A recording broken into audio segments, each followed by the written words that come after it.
Ẹ̀kaalẹ́ gbogbo lẹ káalẹ́ gbogbo lẹ. A sì ti padà wá o. Ẹ wo ohun tó ń ṣẹlẹ̀ báyìí. Àwọn ìjọba wọn ò ṣiṣẹ́ tó yẹ kán ṣe. Iṣẹ́ ìjọba ni kán pèsè ìwòsàn fún àwa ọmọ ìlú. Pàápàá jùlọ àwọn ìjọba ìpínlẹ̀.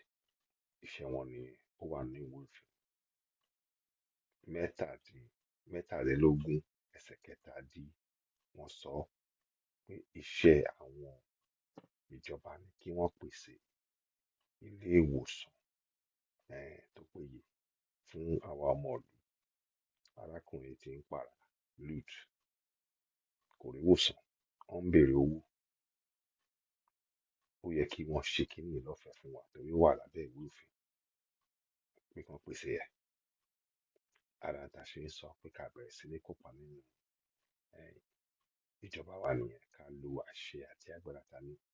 Ẹ jọ̀ọ́ ẹ lọ sórí www.citizenenwa.org. Ẹ jẹ́ ká bẹ̀rẹ̀ sí ní gbé ìgbésẹ̀ yìí.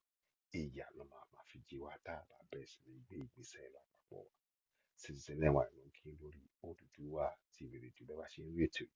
Ẹ jọ̀wọ́ ẹ bá wa máa pín. A ti bẹ̀rẹ̀ sí ní sọ̀rọ̀ lórí ìrẹ́jẹ ìyà. À ń gbàdúrà kọ́kùnrin orí ìwòsàn kí a jẹ́ kí láti sọ fún ìjọba kan fún